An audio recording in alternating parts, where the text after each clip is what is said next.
సిద్ధెలలో నేను సిద్ధముగా చేసుకో రాజు రానయ్యున్నాడు.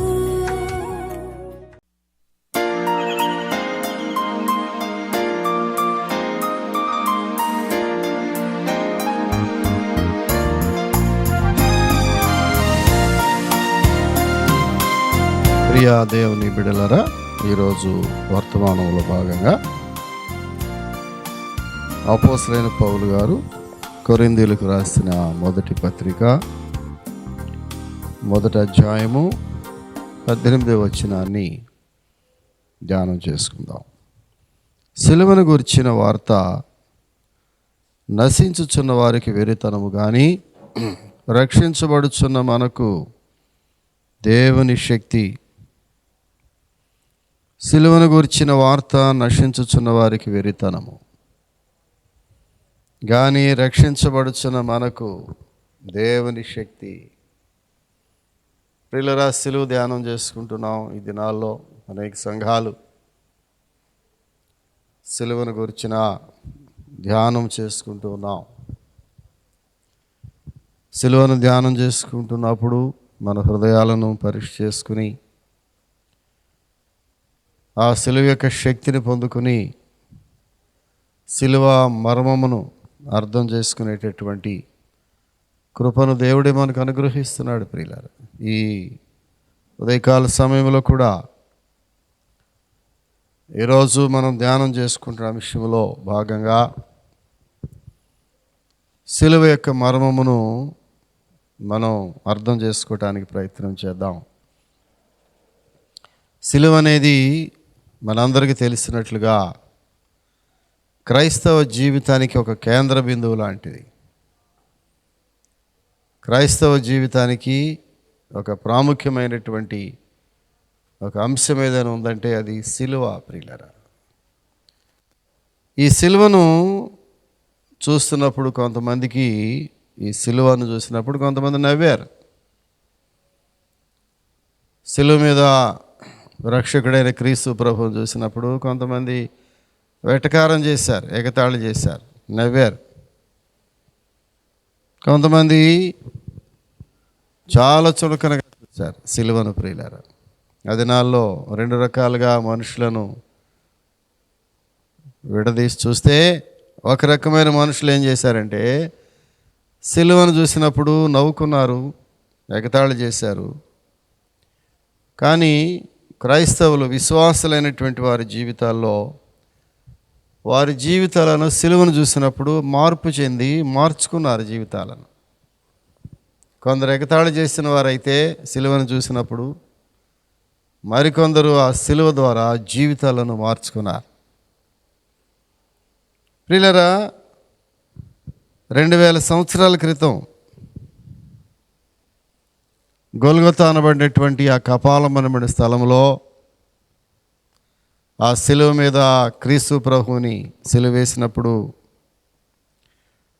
ఆ పరిస్థితి చూస్తే క్రీస్తు ప్రభు ఓడిపోయాడు అనుకున్నారు.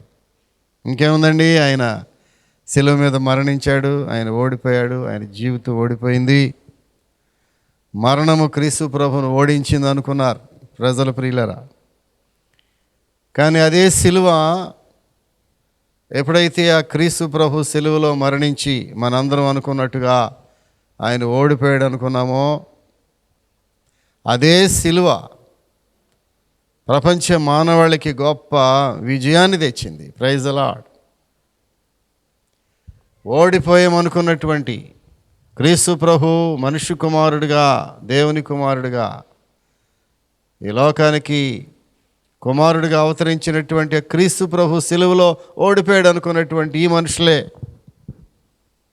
చివరకు ప్రపంచ మానవాళికి గొప్ప విజయాన్ని తెచ్చినటువంటి ఒక సింబల్గా ఆ సిలువను మనం చూస్తున్నాం. ప్రియులరా, కాబట్టి ఈ సిలువ గొప్ప విజయాన్ని తెచ్చింది మానవాళి జీవితానికి.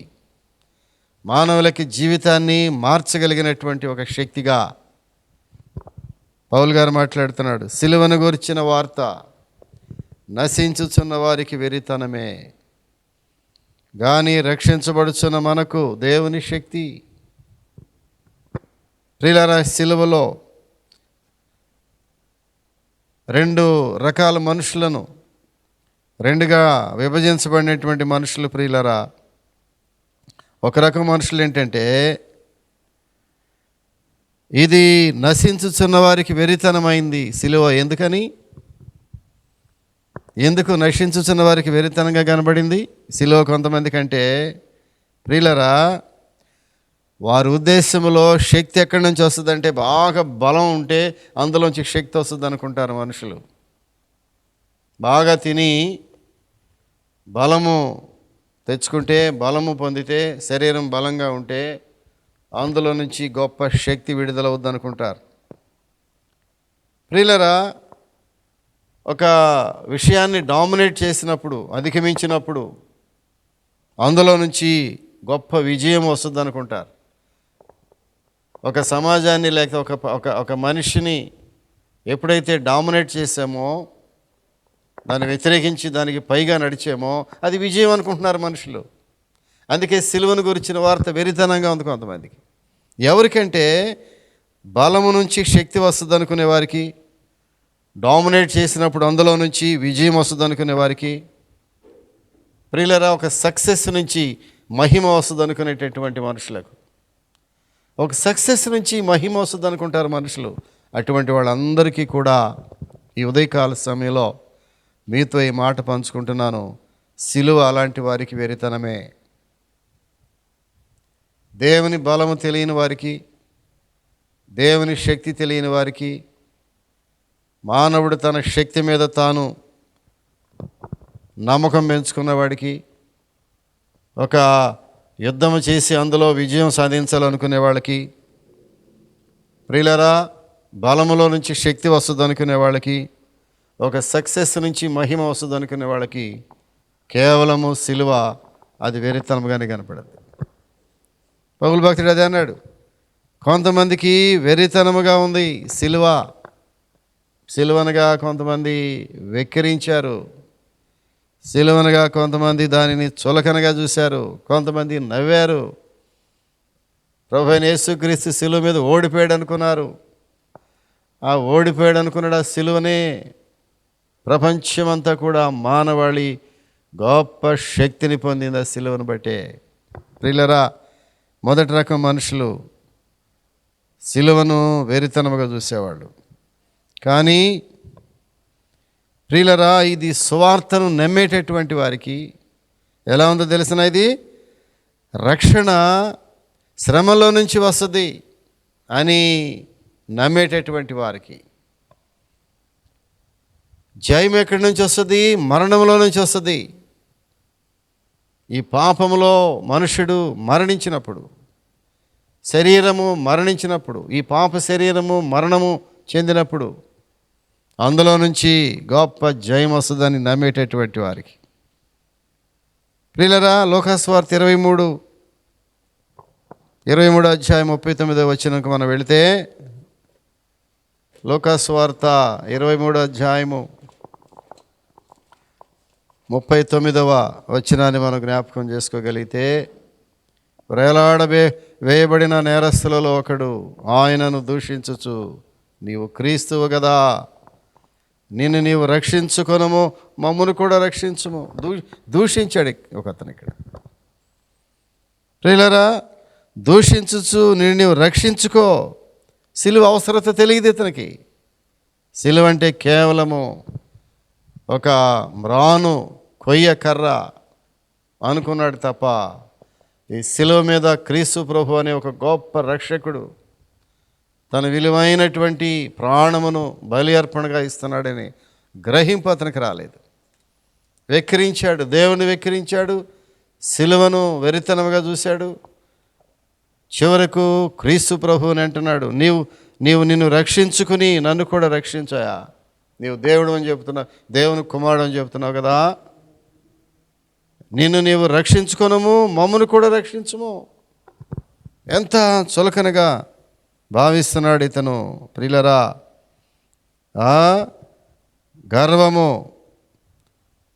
గర్వము ప్రియులరా హృదయాన్ని గర్వంగా చేసేసింది. అతను గర్విష్ఠుడైపోయాడు. ప్రియులారా, గర్వము, మనము పాపులమని గ్రహించాలి, మనకు రక్షణ కావాలని గ్రహించాలి. సిలువను చూసినప్పుడు ఎలాంటి శక్తి వస్తుందంటే, ప్రభువా మేము పాపులము, మాకు రక్షణ అవసరమైనది. ఆ గ్రహింపు ఈ సిలువ మీద దొంగకు రాలేదు. నీవు రక్షించుకో, మమ్మల్ని కూడా రక్షించు. సిలువ వెరితనముగా కనపడింది అతనికి ఇక్కడ. ప్రియులరా, గర్వము ఆ నిజాన్ని అణిచివేసింది ఇతన్ని. ఇతనిలో ఉన్న గర్వ హృదయము, నేను పాపిననే గ్రహింపు రాలేదు, నాకు ఒక రక్షణ అవసరం ఉందనే గ్రహింపు రాలేదు. చాలామందికి గ్రహింపు లేదు.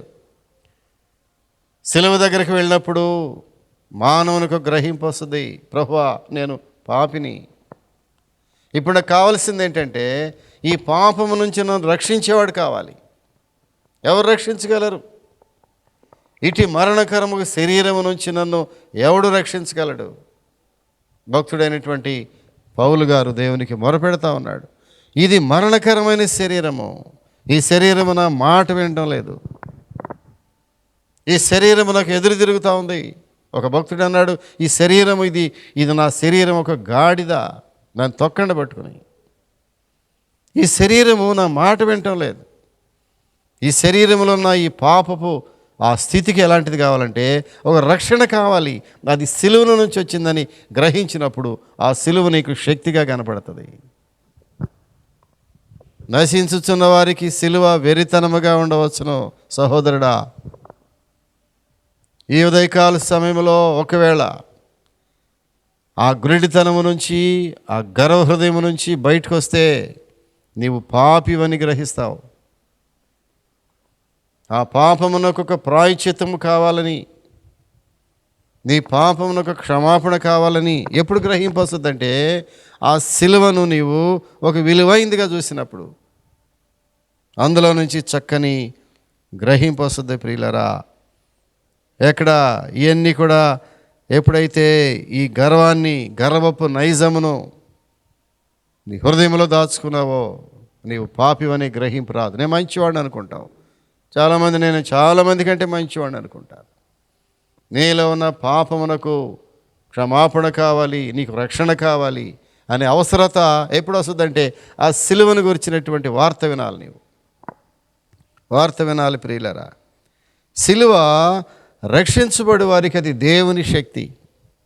ఎంత గొప్ప స్టేట్మెంట్ ఇచ్చాడు పౌలు గారు. ప్రియులరు, ఇక్కడ ఒకవేళ ఎంతోమందికి ఇది ఒక వెరితనముగా ఉందేమో సిలువను గురించి దినాల్లో. సిలువను గురించి ప్రసంగాలు వింటున్నప్పుడు ఎంతమంది దాన్ని ఇగ్నోర్ చేసి ప్రక్కన పడేస్తున్నారో నాకు తెలియదు. సిలువ ధ్యానమును, దాని యొక్క ప్రాముఖ్యతను నేటి వరకు కూడా గుర్తించలేనటువంటి వారు ఎంతోమంది ఉన్నారు, నాకు తెలియదు. ప్రియులారా, ఇక్కడ పౌలు గారు మాట్లాడుతున్నాడు, అది రక్షించబడుచున్న వారికి దేవుని శక్తి. Praise the lord. దేవుని శక్తి. సిలువ పాపములను క్షమించటానికి శక్తి కలిగినటువంటిది ఆయుధము. ఒక మనుష్యుని తన పాపము నుంచి విడిపించగలిగినటువంటి శక్తి ఆ సిలువలో ఉంది. ప్రపంచంలో మరెక్కడ లేదు ఆ శక్తి. ప్రియులారా, ఎలాంటి శక్తి సిలువలో నుంచి రిలీజ్ అవుతూ ఉందో ఇక్కడ చూడండి. పేతురు గారు రాస్తున్నాడు చక్కని మాట. పేతురు పత్రిక, పేతురు రాసిన మొదటి పత్రిక, ప్రియులారా, 2వ అధ్యాయము 24వ వచనాన్ని, మనము పాపముల విషయమై చనిపోయి నీతి విషయమై జీవించినట్లు ఆయన తానే తన శరీరమందు మన పాపములను మ్రాను మీద మోసుకొనెను. మన పాపములను మ్రాను మీద మోసుకొనెను. ప్రియులారా, ఎందుకని తెలిసిన, మనము నీతి విషయమై జీవించినట్లుగా, నీతి విషయమై జీవించినట్లుగా, పాపం విషయంలో చనిపోవటానికి, నీతి విషయంలో జీవించటానికి ఆయన ఏం చేశాడు తెలిసిన, తానే మ్రాను మీద వేలాడబడ్డాడు. మ్రానును మోసుకున్నాడు. అంతే, మ్రానును మోసుకున్నాడు. ప్రియులారా, కాబట్టి సిలువ ద్వారా నీలో ఉన్నటువంటి అపరాధ భావము తీసివేయబడింది. నేను అపరాధిని ప్రభు, అపరాధిని యేసయ్య. ఓ భక్తుడు పాట పాడతాడు, అపరాధిని యేసయ్య కృప చూపి బ్రోవుమయ. నీ హృదయంలో ఉన్న ఆ పాపపు అపరాధమును తీసివేయడానికి ఆ సిలువ ఉపయోగపడుతుంది. అందుకే సిలువ మీద, మ్రాను మీద మోసుకొనెను మన పాపములను, మన అపరాధములను, మన యొక్క గిల్టీనెస్ని ప్రభువైన యేసు మ్రాను మీద మోసాడు. ప్రియుల, మ్రాను మీద మోసాను. సిలువ ద్వారా మనకున్న అపరాధ భావము తీసివేయబడింది, పాపములు పరిహరించబడుతున్నాయి. ప్రియులరా, హృదయము పరిశుద్ధపరచబడుతుంది. Our hearts will cleansed. మన హృదయపు పాపములు, మన హృదయపు స్థితి అది సమూలముగా శుద్ధి చేయబడింది. సిలువను గురించిన వార్త ప్రియులారా, సిలువ ద్వారా అపరాధమును తీసివేసేటటువంటి, సిలువ ద్వారా పాపములకు పరిహారము దొరికినటువంటి పరిస్థితి, సిలువ ద్వారా మన యొక్క పాప హృదయములను పరిశుద్ధపరచబడేటటువంటి పరిస్థితి. సిలువను గురించిన వార్త ప్రియులారా కొంతమందికి వెర్రితనముగా ఉంది దినాల్లో. కానీ రక్షించబడుచున్న మనకు దేవుని యొక్క శక్తి, పాప పరిహారము, హృదయ శుద్ధీకరణ, అపరాధపు భావమును తిరిగి తీసివేసేటటువంటి పరిస్థితి సిలువలో దేవుడు మనకి కల్పించాడు ప్రియులరా. కాబట్టి సిలువలో ఏం తెలిసిన, the cross has power to save. సిలువలో ఏం శక్తి ఉందంటే రక్షించేటటువంటి శక్తి సిలువలో ఉంది. సిలువను కొంతమంది చాలా చులకనగా చూస్తున్నారు దినాల్లో ప్రియులారా. చాలా విచారకరమైనటువంటి పరిస్థితి. కాబట్టి సిలువ ఎల్లప్పుడూ కూడా రక్షణకు ద్వారములు తెరిచి ఉంచుద్ది. Cross opens doors of salvation అంటాడు. సిలువ ఎల్లప్పుడూ కూడా రక్షణ విషయంలో ఆ యొక్క తలుపులు ఎల్లప్పుడూ తెరిచి ఉంటాయి. అందుకే ప్రభువైన యేసు ఎల్లప్పుడూ కూడా మానవులను పిలుస్తూ ఉన్నాడు, ఇన్వైట్ చేస్తూ ఉన్నాడు. ఆయన మనుషులను పిలుస్తూ ఉన్నాడు, నరులారా రండి రండి. రోమీయులకు రాసిన పత్రికలో మొదటి అధ్యాయంలోనే పౌలు గారు చక్కని మాట రాస్తాడు. 16వ వచనం చూస్తే రోమీయులకు రాసిన పత్రిక మొదటి అధ్యాయము 16వ వచనము, సువార్తను గురించి నేను సిగ్గుపడేవాడును కాను, ఏలయనగా నమ్ము ప్రతివానికి, మొదట యూదునికి గ్రీసు దేశస్థునికి కూడా రక్షణ కలుగజేయుటకు అది దేవుని శక్తి అయి ఉన్నది. ప్రియులారా, ఈ దేవుని యొక్క శక్తిని ఎలాగా వర్ణిస్తున్నాడో భక్తుడైనటువంటి పౌలు ఇక్కడ. ప్రియులారా, సిలువ ద్వారా వచ్చే రక్షణ శక్తివంతమైంది. సిలువ శక్తి ఇస్తుంది మనుషులకి, నశించుచున్న వారికి కాదు, రక్షించబడుచున్న వారికి ఆ రక్షణలో నుంచి ఆ శక్తిని విడుదల చేసేది సిలువ. సిలువ శక్తిని పొందుకున్నావా? సువార్త అనగా దేవుని యొక్క శక్తి. ఆ సువార్త ఎక్కడి నుంచి వస్తుందంటే సిలువలో నుంచి వచ్చింది. అది సిలువలో గొప్ప రక్షణ ప్రభు మనకిచ్చి వెళ్ళిపోయాడు. అదే సిలువ యొక్క శక్తి. ప్రియులరా, సిలువ యొక్క వార్త ప్రపంచ మానవాళ్ళలో అనేక మందిని, కోటాను కోట్ల మందిని ప్రియులరా మార్చగలిగినటువంటి సిలువ శక్తి. సిలువను చూచినప్పుడు పాప పంకిలమైనటువంటి మనసులు సమూలముగా మార్పు చెందుతున్నాయి. అది సిలువలో తప్ప ఎక్కడ కూడా మనకి కనిపించదు ప్రియులరా. ప్రపంచ జనాభాలో కోటాను కోట్ల మంది ఈ సిలువ ద్వారా రక్షణ పొందుతున్నారు, వారి జీవితాలను మార్చుకుంటున్నారు. అంతే. కొంతమంది పాపమునకు బానిసలైపోయి అందులో నుంచి విడుదల పొందుతున్నారు సిలువ శక్తి ద్వారా. ప్రియులారా, నలిగినటువంటి హృదయాలను సరిచేసేది సిలువ. నలిగిన హృదయాలను ప్రియులారా ఈ సిలువ శక్తి ద్వారా తిరిగి మరలా హృదయాలను లేపేటటువంటి దేవుడై ఉన్నాడు. నిస్సహాయకులకు ఒక నిరీక్షణ ద్వారమును ఏర్పాటు చేసేది సిలువ. సిలువ దగ్గరికి వస్తున్నప్పుడు ప్రియులారా అనేక మంది, ఎంతోమంది నిస్సహాయులైనటువంటి వారికి ఒక నిరీక్షణ దొరుకుతూ ఉంది సిలువ దగ్గర. అయ్యో, నా జీవితానికి ఇక నిరీక్షణ లేదు, ఆశలు లేవు, బ్రతకటానికి ఆశ లేదు, జీవించే ఆశలు కోల్పోయాను, నేను మరణమే నాకు శరణ్యము అనుకునేటటువంటి వారికి ప్రియులరా, సిలువ ఈ రాత్రి పిలుస్తూ ఉంది నిన్ను సహోదరుడా. సిలువలో ఒక నిరీక్షణ ఉన్నది. సిలువలో దేవుడు ఏర్పాటు చేసిన రక్షణ నీ కొరకు ఎదురు చూస్తూ ఉంది. ఆ సిలువ యొక్క రక్షణ నేను పిలుస్తున్నప్పుడు, అయ్యో ఈ సిలువలో ఒక రక్షణ శక్తిని నాకు ఇస్తున్నావు ప్రభువా. చాలా సంవత్సరాలు ఈ సిలువ నాకు వెరితనముగా కనబడింది. దేవుని యొక్క సిలువ అనగా ఇది కేవలము ఒక నిలువ అడ్డ కొయ్య అనుకున్నాను, అది ఒక చెక్క బల అనుకున్నాను నేను. కానీ ఇది కేవలం ఒక వస్తువు కాదు, సింబల్ కాదు, ఇది దేవుని యొక్క శక్తి దానిలో విడుదలవుతూ ఉంది.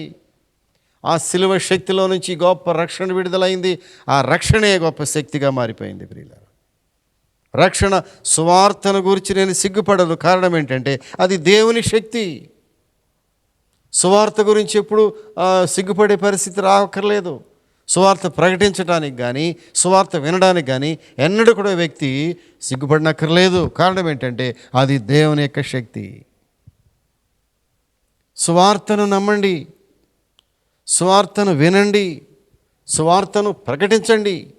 మీరు సర్వలోకమునకు వెళ్ళి సర్వ సృష్టికి సువార్త ప్రకటించండి. అది దేవుని శక్తి, అది సిలువలో నుంచి వచ్చినటువంటి శక్తి.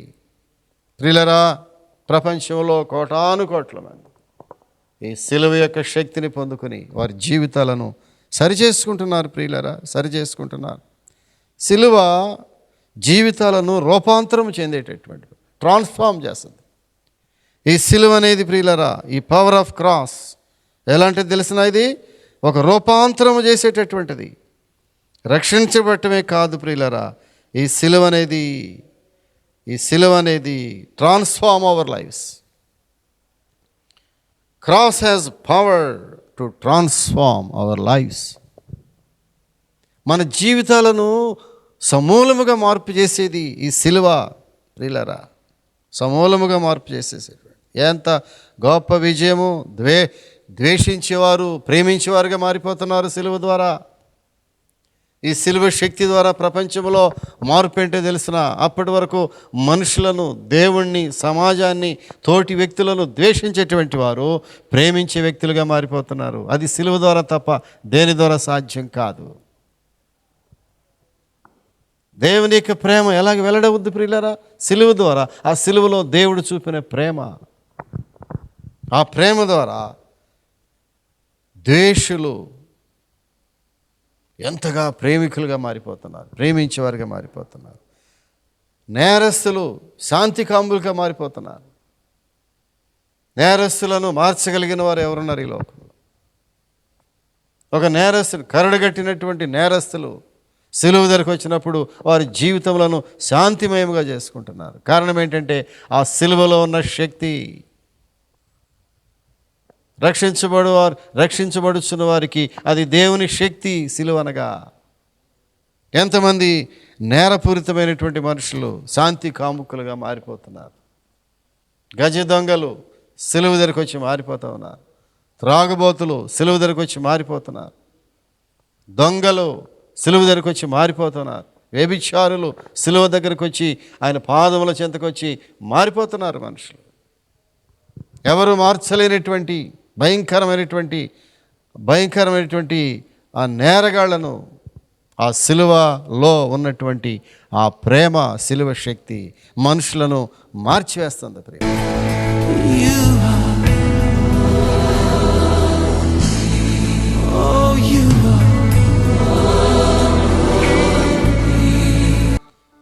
మహాపరిశుద్ధుడును మమ్మలను మిక్కిలిగా ప్రేమిస్తున్న మా పరలోకపు తండ్రి, ఈ ఉదయకాల సమయంలో మీరు ఇచ్చినటువంటి సిలువ ధ్యానమును బట్టి వందనాలు. నిజమే ప్రభువా, సిలువను గురించినటువంటి వార్త నశించుచున్న అనేక మందికి నేటికి ప్రభువా ఇది వెరితనముగానే కనబడుతుంది. కానీ రక్షించబడుచున్నటువంటి మాకు, నీ రక్షణ కొరకు ప్రభువా ఆయత్తపడుచున్నటువంటి మాకు, మీ క్షమాపణ కొరకు ఆయత్తపడుచున్న మాకు అది శక్తిగా కనబడుతుంది. ప్రభువా ఆ శక్తి చేత నన్ను నింపండి. నీ సిలువ శక్తి ద్వారా నా హృదయమును కడగండి. నా హృదయమును పరిశుద్ధపరచండి ప్రభువా. నాలో ఉన్నటువంటి పాప స్వభావమును తీసివేయండి. ఈ పాపమును, ఈ రుణగ్రస్తులైనటువంటి పాపమును సిలువలో మేకులతో కొట్టివేసావు నీవు ప్రభు. గొప్ప రక్షణ నాకు ఇచ్చావు. ఈ రాత్రి నీ విలువైనటువంటి రక్షణ నాకు దయచేయండి. ఇకెన్నడూ కూడా సిలువను వెరితనముగా చూడవద్దు.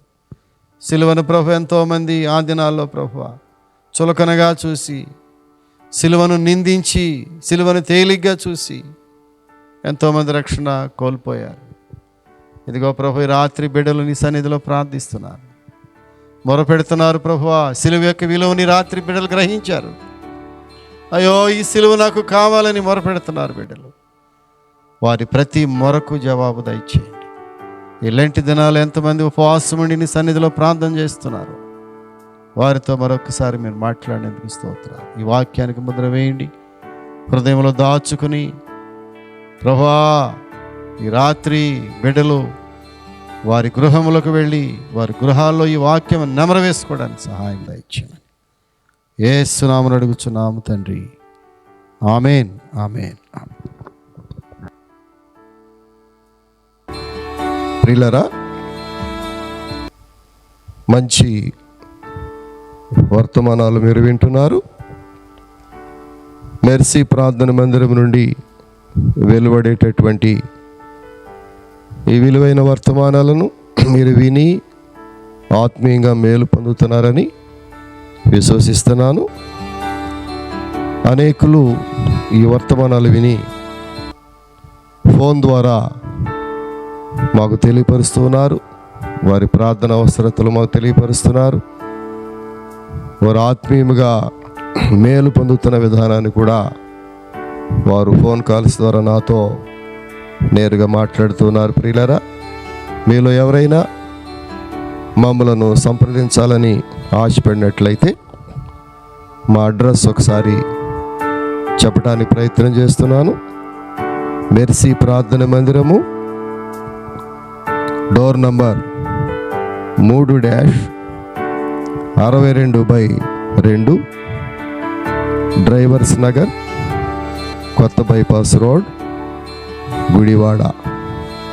మా అడ్రస్ మరొకసారి, pastor reverend doctor KJ Victor Paul, mercy ప్రార్థన మందిరము, డోర్ నంబర్ 3-62/2 డ్రైవర్స్ నగర్, కొత్త బైపాస్ రోడ్, గుడివాడ.